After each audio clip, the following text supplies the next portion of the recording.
Bonsoir à tous, ravi de vous retrouver sur Monaco Info. Toute l'actualité de ce lundi 5 décembre. Invités, informations pratiques tout près de chez vous, rencontres, météo et reportages. Avec tout d'abord la récompense de prestige décernée à Düsseldorf au prince souverain pour son engagement en matière d'environnement avec le prix allemand du développement durable. Le prince Albert II qui a assisté hier à la traditionnelle messe de la Sainte-Barbe à l'église Saint-Nicolas. La religion et la science au sommaire d'un éternel débat, mais toujours passionnant, demain soir au diocèse de Monaco, sur le thème du créationnisme. Adam et Ève ont-ils existé? Sont-ils nos premiers parents? Jacques Arnoux, historien des sciences et théologien, nous livrera ce soir le fruit de ses réflexions quant à l'apparition de l'homme dans l'univers. Et puis dans notre économie au quotidien, nous vous présenterons ce soir une toute nouvelle application, Your Monaco, destinée à vous faciliter la vie de tous les jours. Et puis comme tous les lundis, nous ouvrirons dans un instant une grande page sport avec notamment la performance de Manon Poyard, vice-championne du monde des 25-29 ans dans une discipline en plein essor, la Spartan Race. Rencontre également au sommet avec des dieux du stade honorés ce soir au World Athletics Awards. Parmi les nommés au titre de meilleur athlète mondial de l'année, le perchiste qui tutoie les étoiles, Mondo Duplantis, avec un record du monde, on rappelle, à 6,21 m en extérieur. Et puis l'incroyable Sydney McLaughlin, championne d'exception sur 400 mètres haies. Nous terminerons ce journal en musique avec le très beau récital donné hier à l'Auditorium Régnier 3 par Arkady Volodos. Mais sans plus tarder, direction l'Allemagne, où le souverain a reçu à Düsseldorf le prix allemand du développement durable en présence du chancelier Olaf Scholz. Un événement annuel qui récompense des personnalités et des organisations pour leur engagement en faveur de l'écologie. Vanessa Dessy et Thomas Deus étaient sur place. Düsseldorf est située à l'ouest de l'Allemagne. C'est une ville qui crée véritablement la tendance. Ici, tous les univers se côtoient, la mode, la culture, l'art de vivre, mais surtout l'environnement. L'Allemagne est sensible à l'écologie. Le pays est engagé dans une transition écologique avec des constructions passives, des écoquartiers et une forte croissance des énergies renouvelables. Et c'est ici que le concours du 15e prix allemand du développement durable s'est déroulé. Lors de ce congrès, des experts issus des domaines de la politique, des affaires et de la recherche ont donné des conférences. Devenue une référence au niveau européen, cette soirée aura surtout permis de distinguer de nombreuses initiatives innovantes visant à la transformation de la société pour un avenir durable. Cette année, la biologiste allemande spécialiste dans la recherche polaire et marine, Antje Biotus, a officiellement remis le prix au prince Albert II en présence du chancelier Olaf Scholz. This is a famous German event about sustainability. And we are very happy to find people all over the world that are heroes and deserve such an award. Well, he is very special in all he does for the unseen life, the unseen regions, and his foundation, of course, one of the largest and most important ones to protect nature, protect the life we love. For that, he gets that award, and especially for his voice that he raises all the time on behalf of, for example, the red coral, the monk seal and the various regions on Earth that need our help. Ce prix récompense la contribution exceptionnelle du souverain et de la Fondation Prince Albert II pour toutes ses actions menées en faveur de la transition écologique. Ce prix revêt ainsi une signification particulière pour la principauté précurseur en la matière. Je suis vraiment très heureux parce que ce n'est pas uniquement pour moi, c'est pour les équipes de la Fondation, c'est pour tous ceux qui à longueur d'année nous aident, que ce soit les scientifiques, que ce soit les autres organisations qui sont partenaires avec nous, que ce soit aussi les autres leaders politiques qui ont adhéré à notre projet, à nos idées. Mais c'est aussi, voilà, je crois, une très très belle reconnaissance sur ce que fait la Fondation, sur ce qu'elle essaye de faire à travers le monde. Ce 15e prix du développement durable ici en Allemagne aura permis de soulever différentes questions. Près de 130 experts de haut niveau ont pu réaffirmer leur volonté d'avancer vers une planète plus propre. Le prince Albert II qui a assisté hier à l'église Saint-Nicolas à la traditionnelle messe de la Sainte-Barbe, la sainte patronne du corps des sapeurs-pompiers de Monaco, en présence de plusieurs personnalités. Le ministre d'État vient de lancer officiellement l'application mobile Your Monaco, créé dans le cadre du programme Extended Monaco. Cette nouvelle solution disponible gratuitement sur smartphone centralise les informations pratiques relatives à la vie de la principauté en temps réel. Voici les explications de Fabien Bonilla, accompagné de Lionel Bernardi. Les transports en commun, la circulation, les services de proximité, les données environnementales, les signalements d'incidents, la météo, les événements et activités à venir ou encore les horaires des séances de cinéma et bien d'autres choses encore. Your Monaco est une mine d'informations. Cette application est le fruit d'une collaboration entre l'ensemble des départements du gouvernement, la délégation interministérielle chargée de la transition numérique, plusieurs délégataires de services publics et de nombreux partenaires privés. L'objectif, dynamiser l'attractivité du territoire et renforcer l'interactivité avec la population. Ça s'appelle Your Monaco parce que ça va vraiment permettre de contextualiser votre expérience de la principauté grâce notamment à une première page sous forme d'un tableau de bord qui est hautement paramétrable sur lequel je vais pouvoir choisir des services parmi tout un catalogue de services. Par exemple, je vais pouvoir mettre le menu de la cantine de mes enfants. Je vais pouvoir également choisir mon parking favori et avoir en temps réel le nombre de places disponibles. Ma station Monabike. Pour un travailleur de la principauté, il peut choisir de mettre son trajet domicile-travail et il a le temps, en temps réel, de trajet. Une multitude d'applications en une, Your Monaco est disponible en français, en anglais et en italien. C'est une application pour ceux qui vivent la principauté en semaine, le soir, le week-end. Elle s'adresse donc à tous les monégasques, aux résidents, mais aussi aux travailleurs de la principauté et aux habitants des communes limitrophes. Your Monaco, la nouvelle application évolutive qui facilite le quotidien à Monaco. Pour l'obtenir, rien de plus simple, vous pouvez télécharger gratuitement l'application Your Monaco depuis votre smartphone. Les sports et un changement à la tête de la direction sportive de l'AS Monaco Football Club.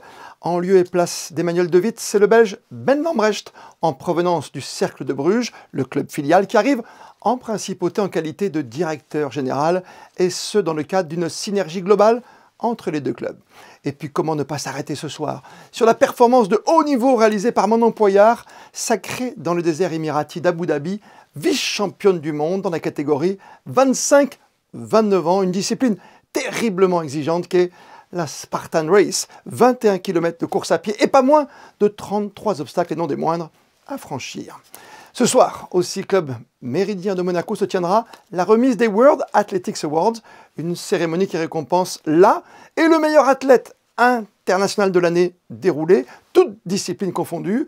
Plus d'1 million de votes ont été enregistrés cette année pour 10 nominés, parmi lesquels le perchiste suédois Armand Duplantis, qui plane désormais à plus de 6,21 m, et la sprinteuse américaine, championne olympique et championne du monde du 400 mètres haies, Sydney McLaughlin, deux grandes étoiles du sport qu'a rencontré pour vous Anaïs Riu.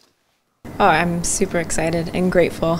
Yeah, this is an award that, like you said, this is my first time being nominated for, so I'm just really excited to be amongst so many amazing athletes and just being here, having my season recognized. I'm just super grateful for the opportunity. I would say thank you so much. Thank you for loving our sport. Thank you for just recognizing what we're trying to do, and I truly do appreciate all your support because it means so much to me, and I love being able to put on for track and field all over the world. So wherever you are, I truly just want to say thank you. I think my favorite moment is just after the 400 hurdles, being able to go hug my family and just celebrate with them. They weren't able to come to Tokyo, but being able to celebrate in Eugene on home soil, that was probably the most special moment for sure. I think my biggest dream is just to continue improving upon myself and beating my own times and progressing as an athlete, as a woman, and just being able to represent God and my family very well. So those are my goals, my dreams, and whatever happens on the track, I hope it's just a good representation of those. Det betyder jättemycket faktiskt. Och, i 2020, jag vann priset, årets friidrottare. Och det kändes som med covid och allting, och vi hade ingen riktig gala och de bara skickade priset till huset. Det var inte det kändes som det var inte en riktig pris. Min fjärde gången tror jag att var i Monaco. Så jag har varit till det här prisutdelning 2 gånger. Det är en jättefin stad och jag hoppas att jag kan hoppa här nästa år också, för att det är alltid kul och speciellt att vara här. En rugby à 7, l'aventure de nos Impies s'est malheureusement terminée aux portes des demi-finales du tournoi Open de l'Emirates Dubai Sevens. Les Monégasques se sont fait surprendre en quart de finale par les Sud-Africains des White Dogs. Reportage de nos envoyés spéciaux Sylvain Péroumal et Émilie Rousseau. La déception peut se lire sur les visages. Ils ne s'attendaient pas à cela, eux qui rêvaient de remporter enfin ce trophée tant convoité. Après une série de 3 victoires et une première place assurée dans leur poule, les Impies s'étaient qualifiés aisément pour le tour suivant du tournoi Open de l'Emirates Dubai Sevens. Mais samedi, leur aventure s'est brusquement arrêtée en quart de finale. Opposés aux Sud-Africains des Wild Dogs, les Monégasques n'ont pas réussi à trouver la faille. Ils s'inclinent 26-19. C'est une déception parce que on ne s'y attendait pas. Après, c'était malheureusement un peu à prévoir. C'est ce jeu-là. On a eu, entre guillemets, la mauvaise chance d'avoir des matchs faciles, les 3 premiers matchs. Et par expérience, je savais que le niveau il allait changer à un moment donné et qu'on allait, entre guillemets, se faire surprendre. Et voilà, ce qui aurait été important, c'est de réagir à la surprise. On a perdu tous les combats, quoi. On a perdu les combats aériens, on a perdu les combats au sol. Là, c'est du rugby, quand on perd le combat, c'est compliqué d'exister. Sur le papier pourtant, l'équipe des Impies était plus que séduisante, mais cela n'aura pas suffi pour accéder aux demi-finales. À l'initiative de ce projet et présent à Dubaï, Gareth Wittstock a tenu à saluer les joueurs. I'm very, very proud of the guys. What they put in this team, it was amazing. They shouldn't be disappointed. I'm not disappointed. I'm very proud of the team. We're going to come back bigger and stronger next year.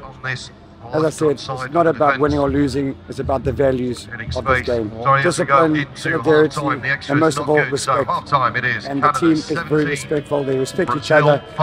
I'm more than happy with the result.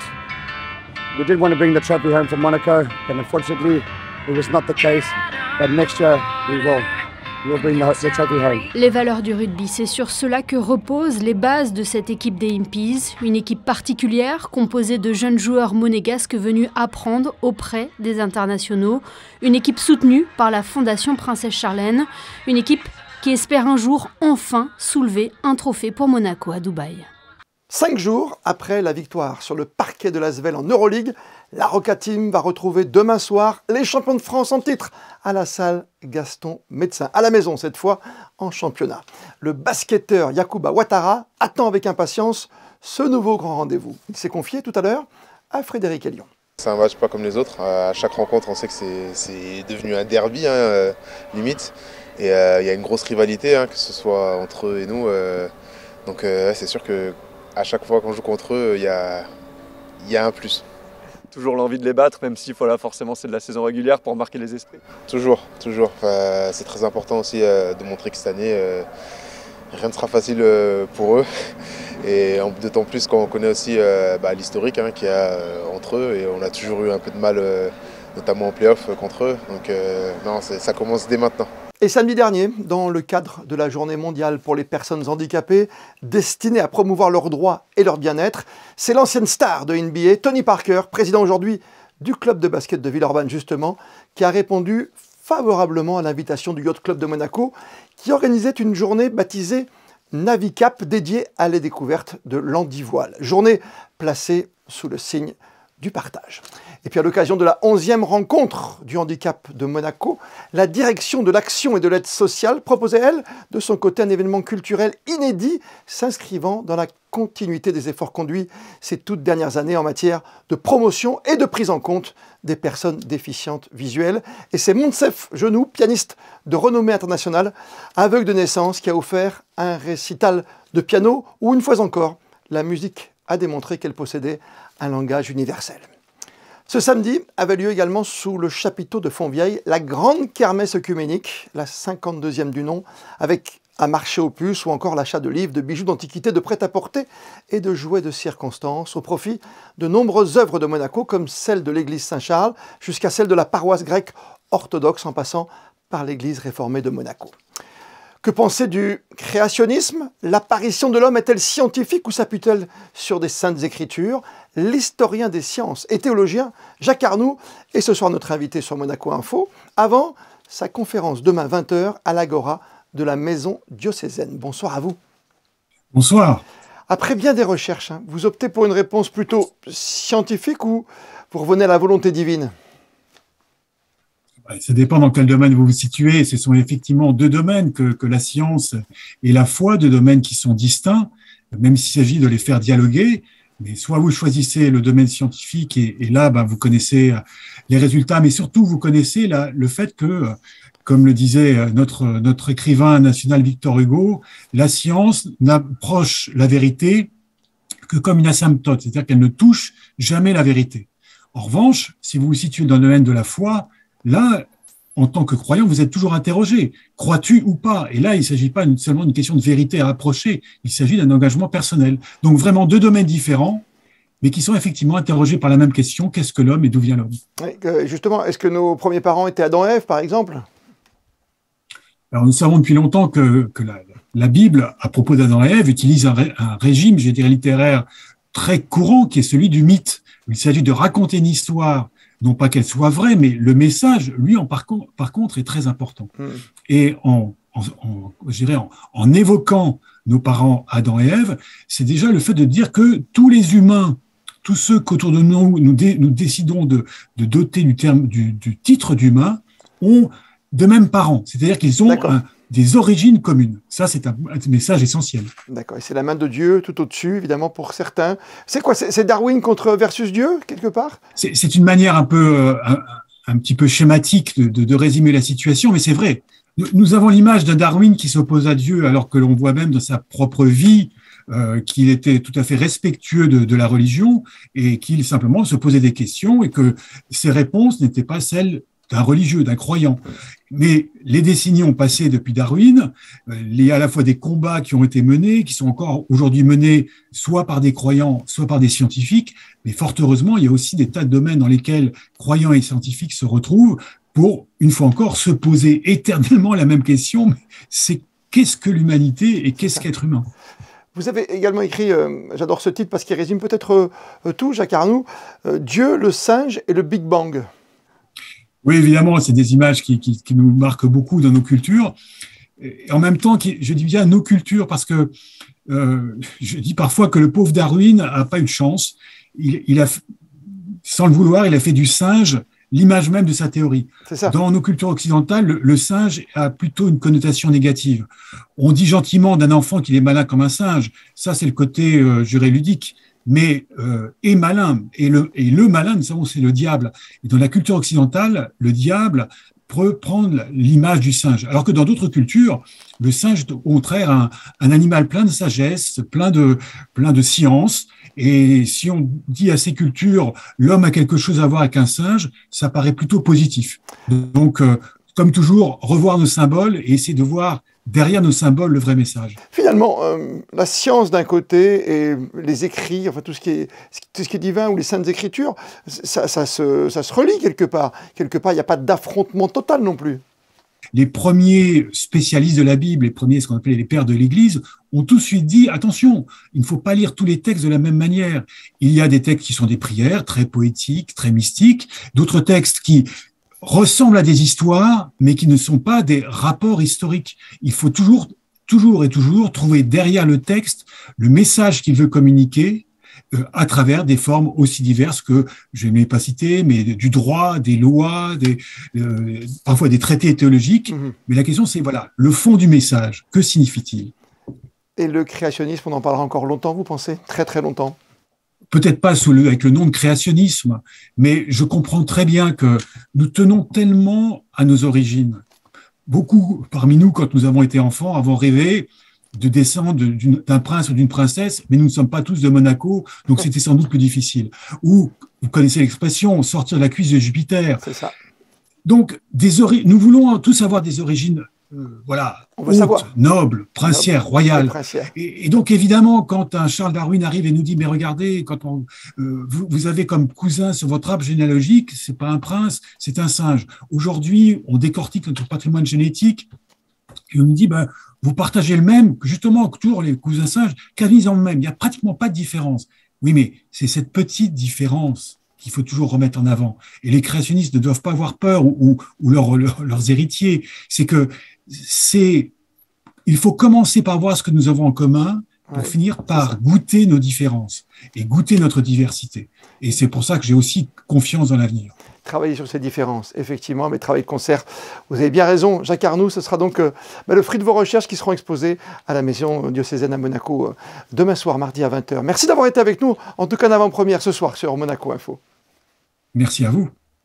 Et dans le cadre d'une série de récitals initiée par Didier de Cotigny, délégué artistique de l'Opéra de Monte-Carlo, le pianiste Arkady Volodos a interprété hier des œuvres de Scriabine et de Mompole à l'Auditorium Régnier 3. José Sacré était sur place.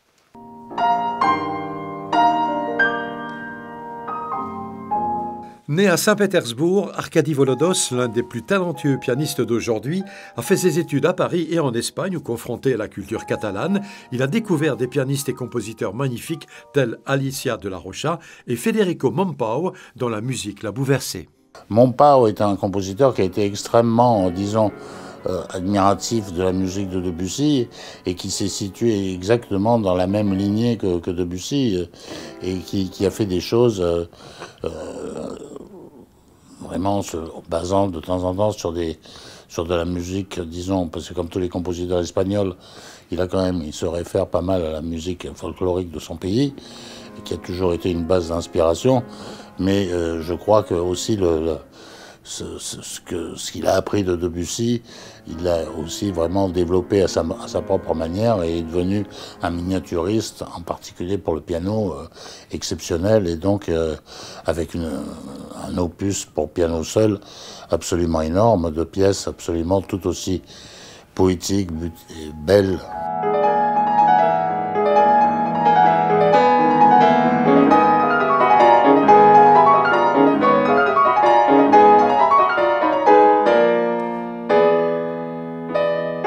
Prochain récital de piano à l'Auditorium Régnier 3 le 17 décembre, Piotr Andrzejewski interprétera des œuvres de Bach, Webern et Beethoven.